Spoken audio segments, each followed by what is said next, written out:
So are we on the internet? I don't see that yet. Oh, wait. I see stuff now. All right. Start Welcome. watching. Howdy, all you kids out there in Radio Land, and welcome to the RPG Academy's first live Twitch event. I think, Michael, is this the first? First, yeah, we'll call it the first. It's the first that counts. We'll call it the first that counts live Twitch event. Michael is your host. He's up here to your left. Say hello, Michael. Hello, Michael. Good enough. And then Andrew is our extremely movie guy voiced presence just above my head. Say hello, Andrew. Hello, everyone. Delightful. So, all you kids out there in Radio Land, I'm sure you're pumped, you're excited, you're just as jazzed as I am to talk about the RPG Academy's upcoming weekly serial episodic police procedural, Lawful and Orderly.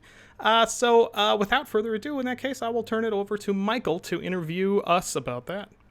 Okay. So if you're, again, new to the Twitch thing, we've been a podcast for about 4 years now. We also have a YouTube page, which has a few things on it, but not much. But we're really excited about this Twitch channel launch. And I'm very excited that Scott, Andrew, and others who are not here with us tonight will be doing that weekly starting Monday, January 9th. It'll be D&D 5th edition-ish. Well, first of all, that's me. My name is Michael. Again, I'm the co-host of the RPG Academy podcast, where the motto is, if you're having fun, you're doing it right. Now, Scott, you are a player, have been for quite a while, in some of our actual plays on the RPG Academy podcast, as well as some of our discussion shows. But why don't you briefly introduce yourself? All right. I'm about 5'6". I'm 160 pounds. I'm sitting down and facing front. Fantastic. Now, you've been on the show quite a lot recently. So if anyone's been listening to the podcast, they probably are familiar with you. They may be less familiar with our other co-host tonight, Andrew Young, that one GM. Now, Andrew has guested on a couple of our episodes. He's lent his amazing vocal talent to our Wushu game, which is still one of my favorite games we've ever done, and also our Scooby-Doo special. So, Andrew, why don't you say hello to everyone and introduce yourself? Hello, everyone. I'm Andrew Young. I'm that one GM. I've done some RPG Academy Wushu-based stuff, and I'm super excited. I'm not going to do my whole physical stat description. It's all on my sheet. You guys can check that out later. All right, fantastic. So obviously this is the first time we've actually done a live event on Twitch. There's probably going to be things that we are doing incorrectly, so please forgive us. We do have the chat window open. If anyone has specific questions they would like for me to ask either of these two gentlemen about the show Lawful and Orderly or anything else, I will edit them maybe to potentially what's been asked, but more or less I'll ask what you want me to. But until then, I will just start with Scott. So, Scott, where did the idea for D&D Lawful and Orderly come from? It's about a year ago, actually, this same time period, right around the holidays. And as you may recall, you and me and Caleb and Matthew and some other faculty members, we were kind of brainstorming, texting back and forth off and on about some sort of show ideas. And just kind of combining a little bits and pieces that I picked up from Matthew, or that I picked up from you, or that I picked up from rattling around my own head. I got sort of this idea to do this police thing, and then Caleb and I think we twittered back and forth about it as you guys watched for like 36 hours of amazing, intensive creativity, and we thought of all these amazing ideas, but then it didn't quite fit into the spring lineup, and so we didn't immediately produce it as a show. It was a real shame. Yeah, I don't think it had anything to do with not fitting. I think we were a little bit intimidated, to be honest with you, in trying to do that, because I think the original idea is it would be like half scripted, half not. And I think the idea of trying to do that and doing it well was intimidating. I'll say I was intimidated by the prospect of trying to do that. So it was just easier to do something else. But yeah, I remember quite vividly the creation process. I still think it's a wonderful idea, and I'm so glad that it's found life somewhere. But this is basically your sort of taking over the RPG Academy Twitch channel. So you collected your own players. Now Andrew's with us, but why don't you introduce the cast? Oh yeah. Well, actually, that's a great plug. We have a clip for this. We're gonna roll the clip. Wait, does this clip need setup at all or anything? I'd like to think it's pretty self-explanatory. It's if you've ever heard let's say if you've ever heard Yaqui Indians in their ceremonial chat, then you'll completely understand, right? That's all the setup this needs. No, I'm kidding. I kid. But all right. So we'll roll that footage. In a world where diviners have visions of murders before they occur, one man will stop at nothing to put criminals behind bars. Well, we've got a little bit of a situation in the alley outside. There appears to be a dead body. That's right. One man and one gnome. We use our quills to move things around. It looks really cool, and it is practical as well. Just you move, and all you lift things up, and you move. Yeah, it's very cool. And one halfling. 8-inch bolt, point blank range, right in the upper left part of the chest. That's where humans keep their hearts, right? And one half unicorn. I hope you know what this means. Undercover police work at the party! Oh, And one faithful dog. Just to be clear, you did name your dog Bark. Yeah, after the trees. Of course. He's hard on the outside and he protects me. It's great. We'll stop at nothing. I had started taking notes, and at some point in his story, I just stopped, and I just stared directly into his face and wait for him to stop saying racist shit. We'll stop at nearly nothing. I think maybe we should stop someplace and get you an outfit! I'm not sure about this. We'll eventually clean up the mean streets of Lanarcanum. You wouldn't question the magistrate, His Highness, who lives on the top floor of the Everspire, the spire with no top floor. I would certainly never question Lord Megas, highest magistrate, most tall. But it seems a little... You know what? He's probably fine. See the series premiere of Lawful and Orderly live Monday, January 9th at 8 p.m. Eastern, only on the RPG Academy Twitch channel. All right. So, for those at home, obviously, you didn't know that these poor suckers couldn't actually hear it. Only you could and I could, so they have no idea what they were just pantomiming to. It could have been a clip from WrestleMania, but I've assured them that it's very representative of what we expect to see in the show.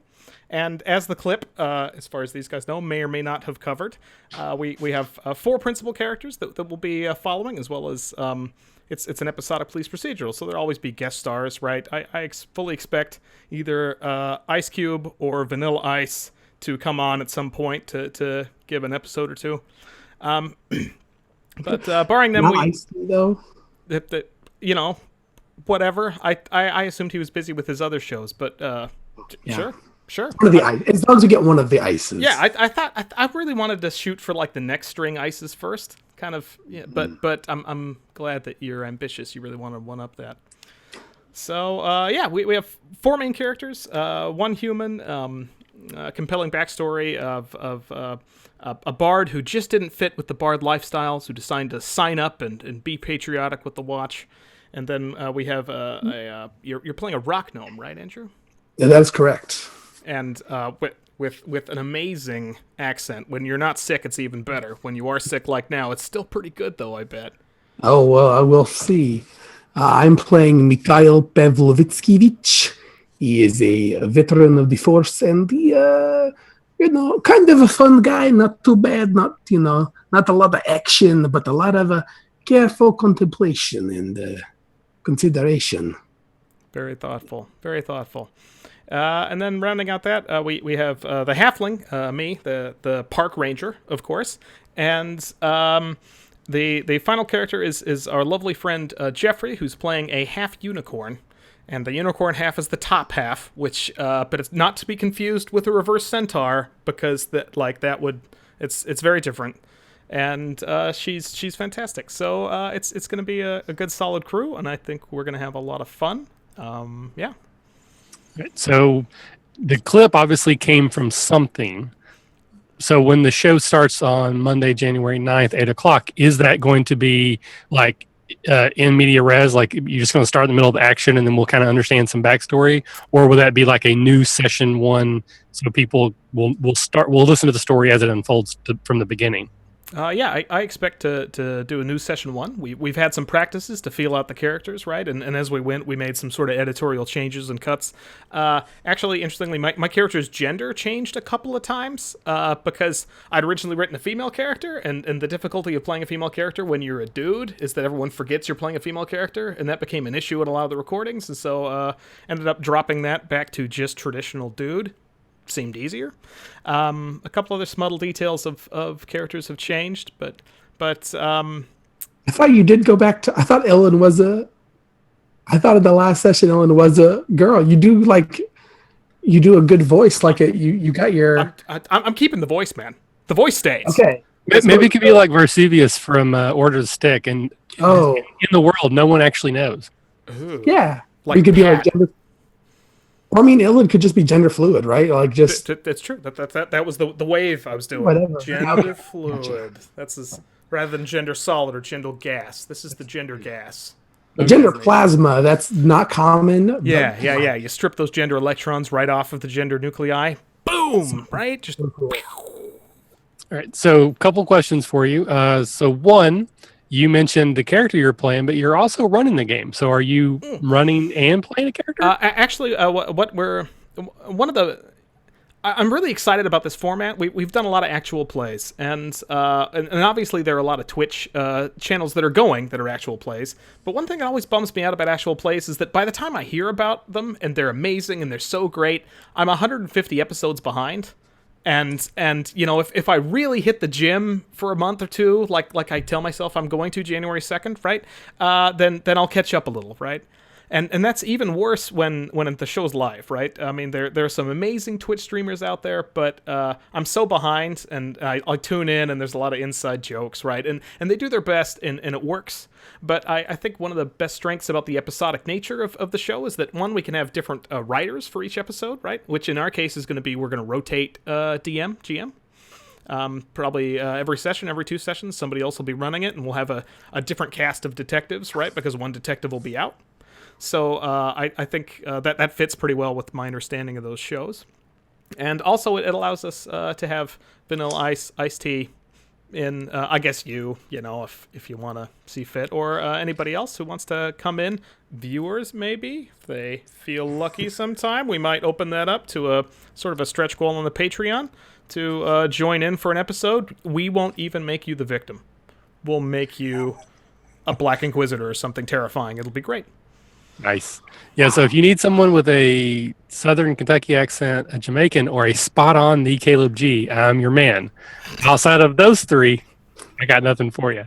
You do a good the Caleb G impression. I think I've heard that. There's in one of the episodes I did probably 10 minutes as the Caleb G, and you cannot tell that it's not him. I will stake my reputation on that. All right, that's fantastic. I have to go back and listen to that at some point. I will. So one of the things that I think is kind of interesting about this medium is that we've been doing a podcast now for over 4 years. And I like to think, and I will stake, again, my actual reputation if I have one, that our audio quality is really good. But I spend a lot of time editing that audio. I cut out a lot of stuff, even stuff that's funny, if it doesn't really fit the story. You know, if someone makes really funny joke as a person, I'm more likely to cut that out than if they make a joke as a character. This is live. It's all there. I mean, you know, and I'm excited and yet also concerned about that. So how do you feel about being in essentially live television? I'll start with Andrew since we talked to him very much. How do you feel about that? I'm pretty excited. We've done a lot of setup, a lot of practice, a lot of there's been a lot of discussion, a lot of back and forth. And you know, we're not going to be perfect right out of the gate, but I think we've done enough preparation that we've got it down to a pretty good art. Like we're able to hit the sort of time cues we want to be hitting, so that we make sure that we're going to be able to wrap it up around the time we say we're going to wrap it up. We make sure we're hitting those breaks at regular, like an opportune moment. So we're getting in all the story beats, and you know, most of the commentary is in character. It all fits pretty well into our character modes. Like we've done enough practice and enough discussion that I think everybody's comfortable enough in their character to make sort of any commentary they have about what's going on in character. So I know we've got a lot of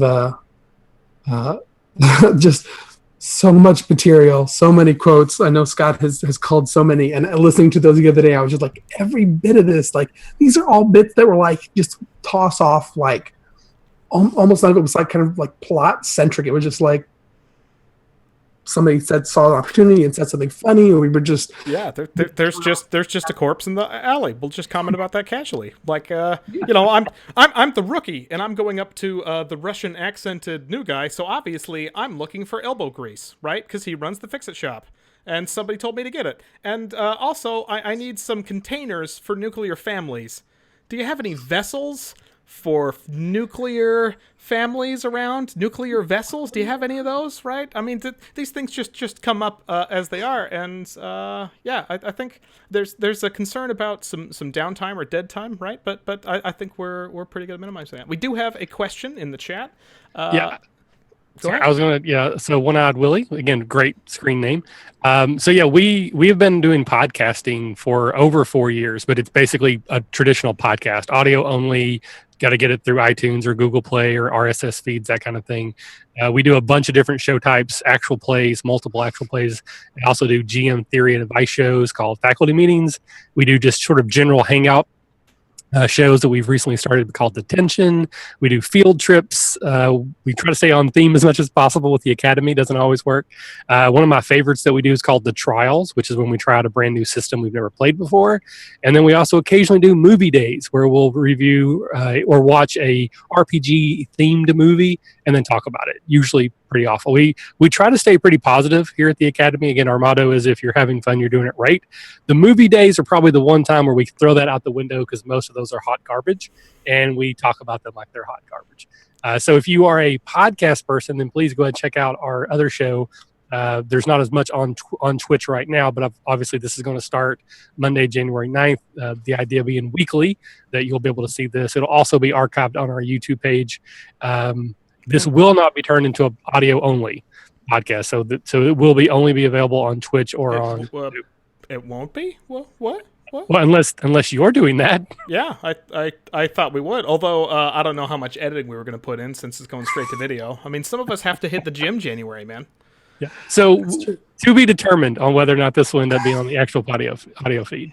I'm not opposed to it, but we already have a lot of episodes. No, I assumed there'd be a separate actual branch just for this episode because we don't want to pollute up. I mean, episodes. Can you guys tell how much preparation we've done as a network for this? Right? Like we're real ready to go. Just everybody's on the same page. Yep. Different books. Here's a ball, and we are like on that ball, just like walking around on that ball, right? Yeah. So to Dr. Muddling through, our release schedule is very haphazard. We release things in bunches.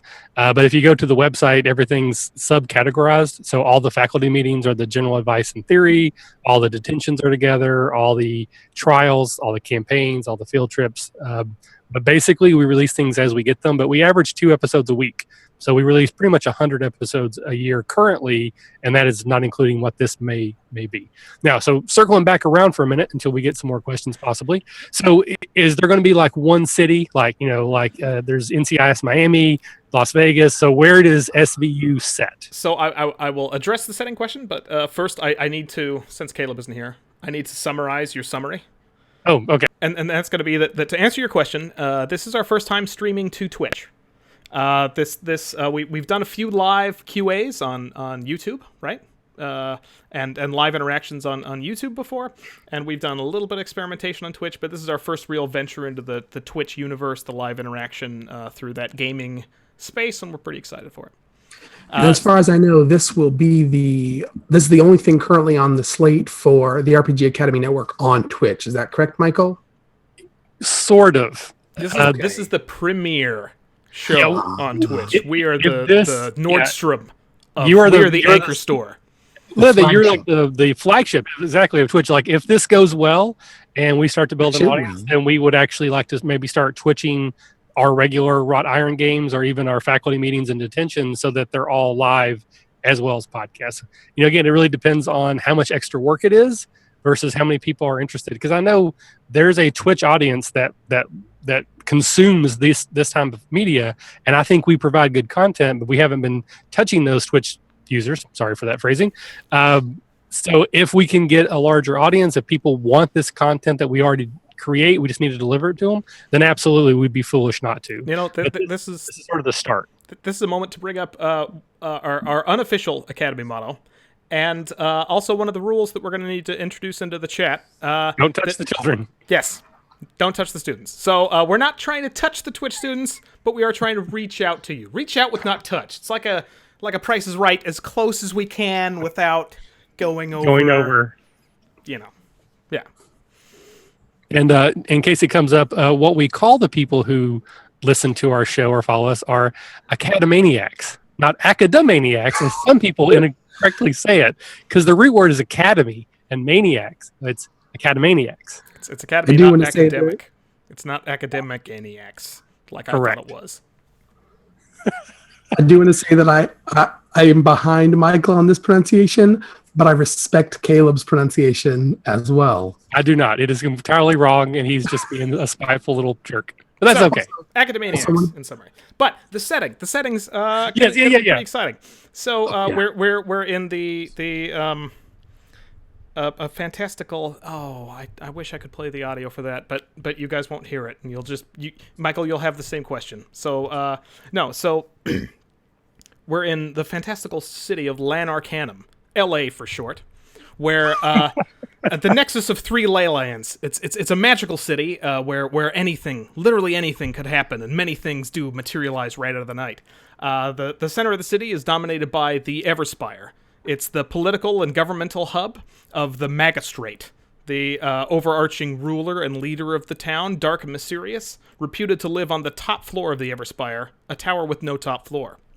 So, also in the Everspire is the Black Inquisition, a force opposed to our watch. What am I leaving out, Andrew? There's also in Lanarcanum the Street Guard. So we're agents of the High Guard, the maybe detectives, right, in this tier. Sure. And so we have the Street Guard, who work for bribes, and the Black Guard, who vanish witnesses. And so often our objective when solving a crime in a given 2-hour episode stretch is, we went back and forth on rolling mechanics, right? I mean, traditional D&D, you roll a failure, you don't get the clue. Well, not solving the mystery is fundamentally unsatisfying, right? So we're going to solve the mystery. But if you botch too many rolls along your way, you get negative effects maybe on the B story, or maybe you're racing to solve the mystery before the Black Inquisition does, so that you get to rightly punish the perpetrator rather than having them vanish into the night, right? Or rather than having them bribe their way out of the Street Guard dungeon block, or rather than some other number of nefarious and very exciting alternative results that we have planned out. And it's all based on this balance of the scales of justice, right? Every successful roll tilts the scale one way, and failure roll tilts the scale the other. And so the objective is to solve the mystery while getting a good result, because the scales of justice were tipped toward justice. Okay.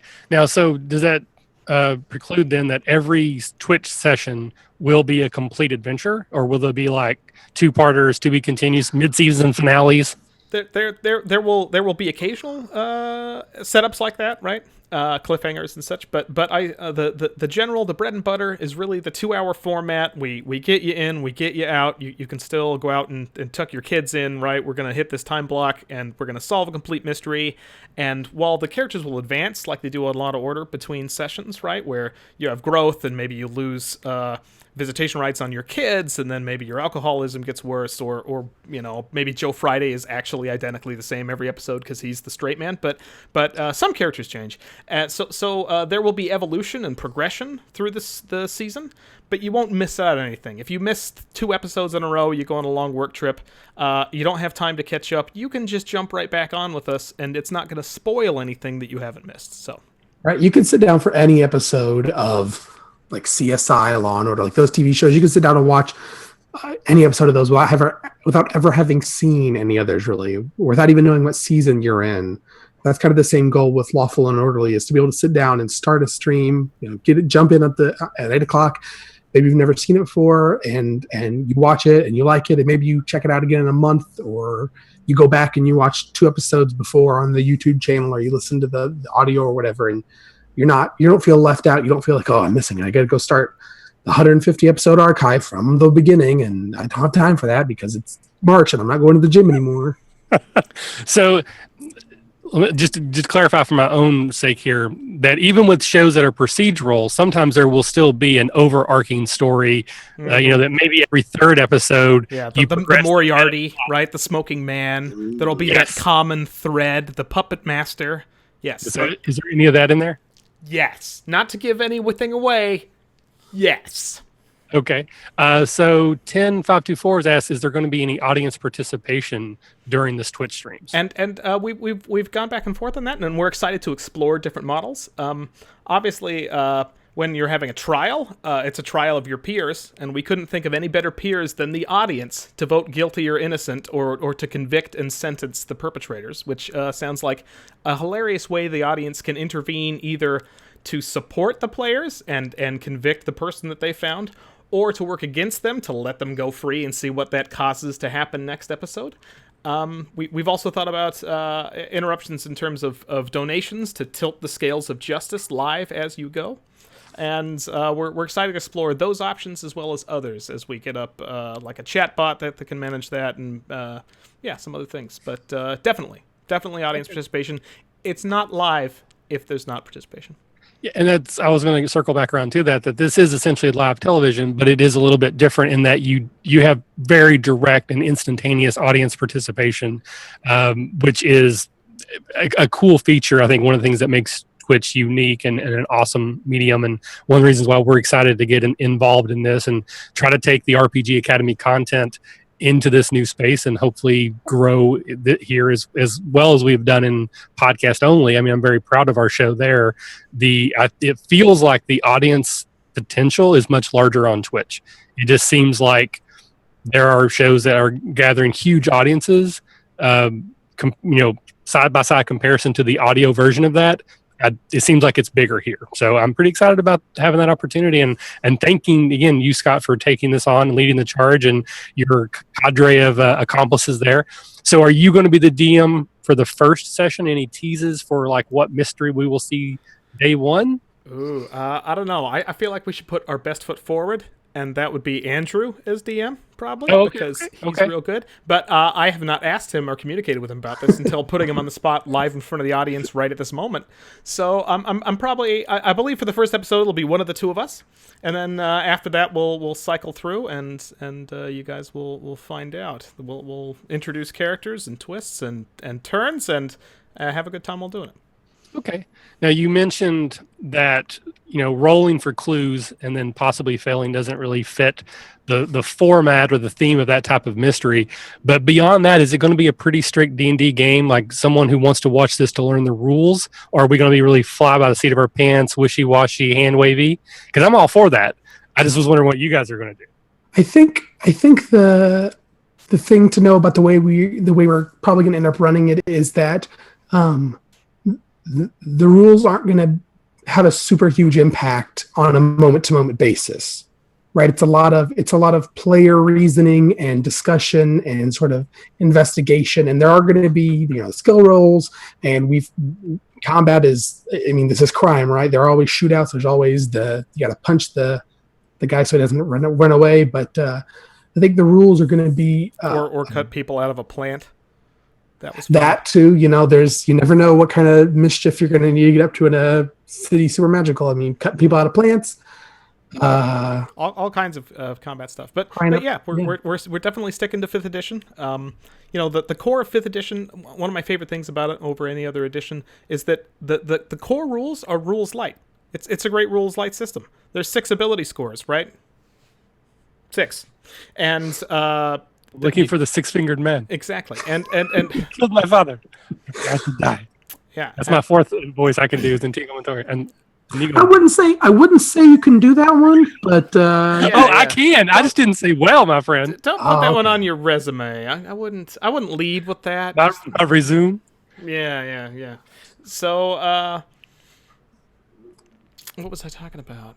the 6 attributes that we're going to be using for Right. D&D. So I mean, you have 6 core attributes. You have advantage and disadvantage. Right there, that's the super rules light system. You can layer skill proficiency on top of that, which obviously we are. We're using skill proficiencies, and we have a pretty balanced group of 4 investigators where you can tell when when you miss the one character who's running the session because they're the one who has Arcana checks down, right? So that's fun. And then just because it's mostly investigatory and we're playing really low level, we're guardsmen, right? We're not heroes, right? Magical items are for adventurers. Leveling up is for adventurers, right? Well, I was going to ask, are you guys going to level? Leveling up is for adventurers. You know, Do I look like an adventurer? the city watch doesn't ever level up, right? By the time you're level 20, you can lay waste to entire villages. We're not those villagers because we are playing player characters and we're in a huge city. But we, you know, when the epic overlord comes to threaten the entire civilization, we're the ones doing crowd control, right? Like making sure the bystanders don't get hurt. So Right, we're on the ground floor tracking down like rogue cultists who are just like doing like that low level stuff that's really integral. But we're not going to they're like think the entry level embezzlement cultists, right? Like we're getting them for grifting, which will eventually fund them summoning Bahamut. But if Bahamut gets summoned, someone else's job, right? Like we're just gonna stop their embezzlement. That's our role. All right, so Muddling Through was asking about fantasy setting. I think we touched on this earlier, but this is a fantasy world. It's got dwarfs and elves, and again, one of your player characters is a half unicorn. Yes. Top half. So it's like BoJack Horseman with a unicorn horn. Yeah. That's a fantastic yes. That's a She also has opposable hooves, although that's hard to envision. yeah, I still don't have it. I don't. Real good beat on that. Either. We have an animator doing character sketches, Meaglish on Twitter. She's great. Yes. But I'm excited to see her interpretation of that. All right. It's gonna So be maybe hands in pockets, honestly. Well, I was gonna when I Willie. I think Michael, you responded to that a little bit to ask. Do we all have years of experience DMing? right, I wanted you guys to answer because I'm not really Okay. part of this, so you guys need to answer more than me. So, how long have you been gaming DMing, Andrew? Okay. Andrew first. Yeah, me first. I've been playing for about 15 years and DMing for I want to say probably about 12. And then I've been doing the podcast. I've done I think like 3 things, and it turned out to be about 8 or 9 episodes. That started out about a year ago with you guys, and then I mean I played in a bunch of games. I've DM'd full campaigns. I've done like online play-by-post stuff. So yeah, I've got some background. And he's good. Okay. Don't let his bashful, horsey voice fool you. If anyone would like to see or hear, I should say, how good Andrew is. Yeah. Yes, Definitely hard. Actually, I will find this while Scott's answering, and I will link it in the chat. But Andrew ran a trial, our first ever experience with the Wushu game, which is a very rules-like game. It was so much fun. One of the best games we've ever played. Bar none. One of the best recordings we ever made. It was real wet and real wild. About the first 20 minutes or so is us trying to figure out what the F we were doing. So you may want to skip to the part where we actually start, but it is a hell of a ride and is hilarious. So while If they start talking about trench coats, you're good to just drop in and start listening. yes, start listening there. So Scott, why don't you give your pedigree while I find that episode to link in the show notes? Yeah. So I've been gaming for about 20 years since junior high was my first experience, and then that was pretty awkward and like everything is in junior high. Am I right? And then I've been running since early college. That's 10 years, and then I've been working with the RPG Academy for a couple of years. I've been just for about the last year or so running games at cons. I generally run. I'm almost always game master. I'm sure a lot of our viewers can relate to the fact that you want to get a game together and no one else runs it, so you just pitch in, right? You're just kind of the one. Yeah, it's been a good wild ride. The other thing that I started doing that Matthew on our podcast recommended is he said get into improv comedy classes because it will up your DM game. So I've been performing improv comedy for about a year with a troupe I auditioned into and taking classes on that, and that really has upped my DMing game. So I will occasionally make reference to that when discussing DM techniques or things, but it's been a good one. Fantastic. And I was going to jump in on behalf of Marty and Jeffrey, our other two regulars, to say that I believe Jeffrey has been playing for 2 months now. Yeah, Right? yeah, exactly. Then, I'm gonna let you She's take played some- all 5 sessions that we practiced so far. Yeah. And then I don't know what Marty's. Marty's. I can speak to him. He's been gaming interested as a computer internet software guy. He's always been interested, but he's done very little actual playing. So I think our games were not the first D&D games he's maybe played in, but like the 4th. Something Okay, really, so- So yeah, we have out of the 4 of us, one of us this is brand new for her, and one of us this is relatively new. So I'm proud to say that while I see a lot of streams with all experts, right, and so you can make all these in-jokes about gazebos, right, that are attacking you, and everyone laughs, right, or attacking the darkness. I'm proud to say that our troupe has 2 members who will be on the outside of those in-jokes and ask stupid questions like, what is a knoll? To keep everything grounded and make it accessible for those gaming-adjacent folks who might, incidentally watch, like if your girlfriend, boyfriend, wife, spouse, children, significant other walks into the room while we're on. Hopefully we'll provide some context and be a little more accessible than some other groups. Okay, so that leads me into the next question. TVMA, PG-13. We're going to hear some F-bombs dropped, or, family friendly. We haven't really. Well, go ahead, Scott. I'll let you take this. If you have something specific to say, the only comment I was going to make was that, I think in our practices, some frank things that occur to bodies after they've expired have been discussed. Flatulence. Exactly. But aside from some sort of body diggery, I don't think we got any quite so much worse than that. And Yeah, I'd say we qualify as a PG-13. I think PG-13. There was the shit more word than once. Mm-hmm. Yeah, that's an R. But if it's just once per episode, I think PG-13. Then we're a solid PG-13. I think. Yep. Okay. Because our regular podcast has the explicit tag, but we don't really earn it most of the time. But occasionally we do. Yeah, sometimes it's really it's earn just it. the side talk that goes. I cut most of that out. Like, you don't hear a lot of that, but every now and then 1 or 2 will slip in. So I mean, obviously, I don't particularly care. But again, if we want this to be accessible to as many people as possible, then there's no need for gratuitous cursing.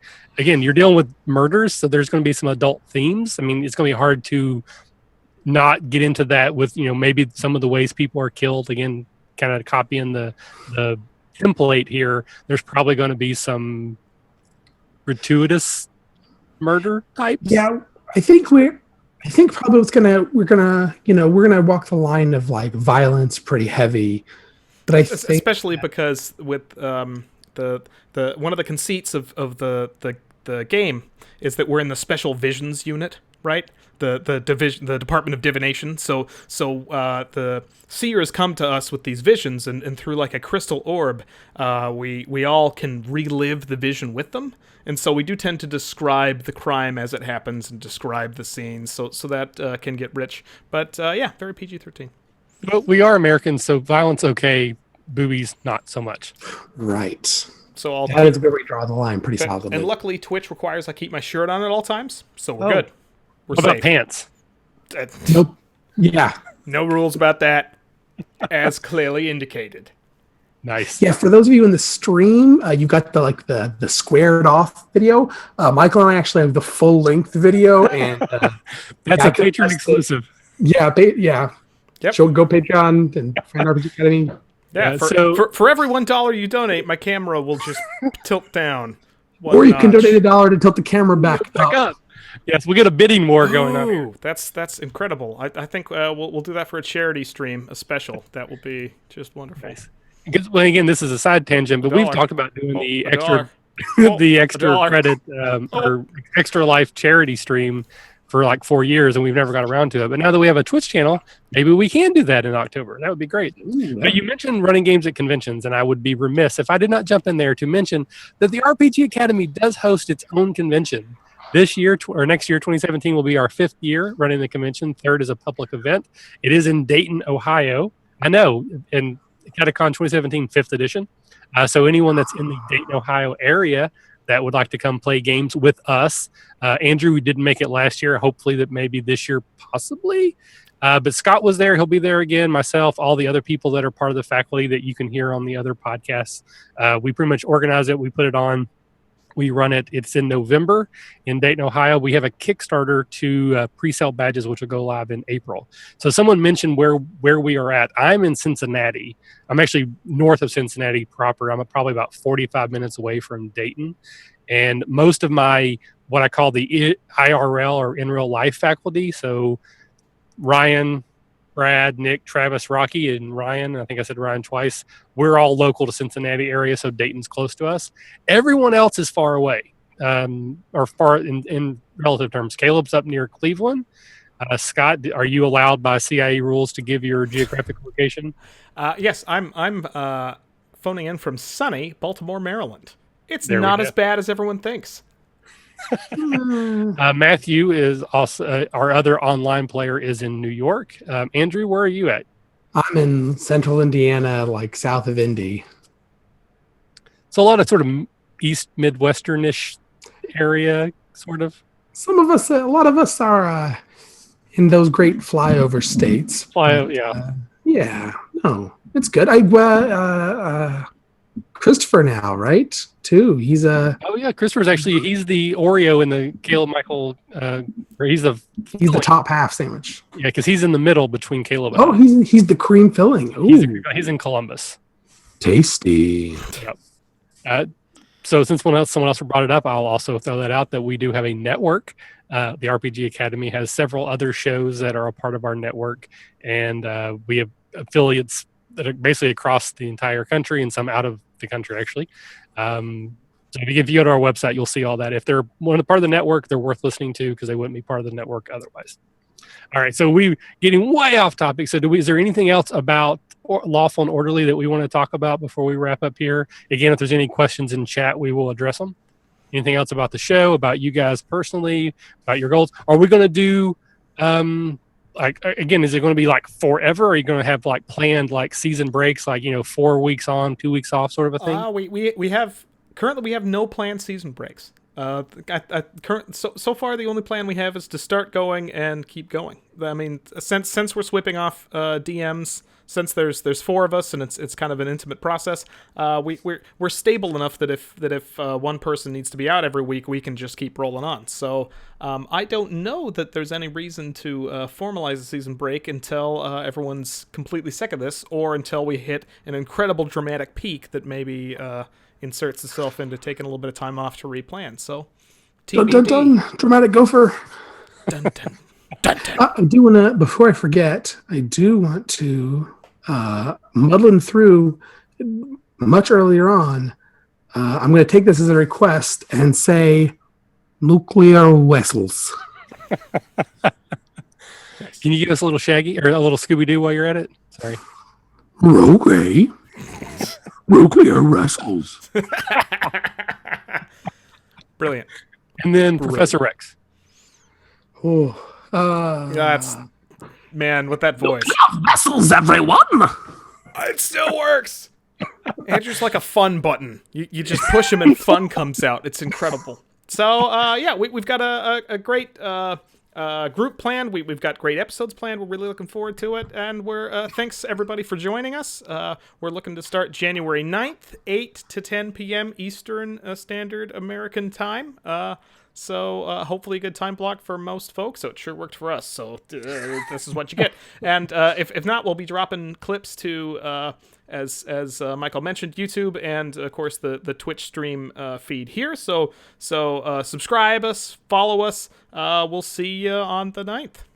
Yeah, again, I wanted to mention that please do follow, because if we start doing our other games or our other just regular like shows, those are recorded very sporadically. It'll be like, hey, you got 12 minutes? Okay, let's record something now. So it'll be just pretty much pops on, but everything will be archived here and on YouTube, so you can still get to it later. So, Andrew, thank you so much for your time tonight and for what you're doing for the show. Scott, absolutely thank you so much for taking this bull by the horns. I'm super excited about this getting started. And for everyone who is listening, whether now or in the future, thanks for being a part of this. And we look forward to interacting with you more as our show develops. And please don't forget our actual podcast. We have almost 400 episodes of audio that you can go back through and listen. And at least 3 of them are pretty good. Yeah, the Wushu series was 5 episodes long, right? The Wushu style? Yeah. At least And 2, 3, and 4 are really good. Yes. Very true. Nice. All right. Well, Scott, you want to sign us off? And I will. I have no idea how to do that. Yeah. All right. So thanks all you kids out there in Radio Land. We'll get back sporadically to you. Follow, subscribe, email us, Twitter with us, and we're looking forward to it. If you're having fun, you're doing it right. I don't have anything to say. Bye. I think I cut us off before that happened. I think. Okay. Can anybody validate? Jenny, are we off the air? I don't know. I picked the wrong ear. I can only hear you guys in the right ear, and I took that ear cup off. Because I'm an idiot. So you can't hear us right now at all? Oh, God, it's still on!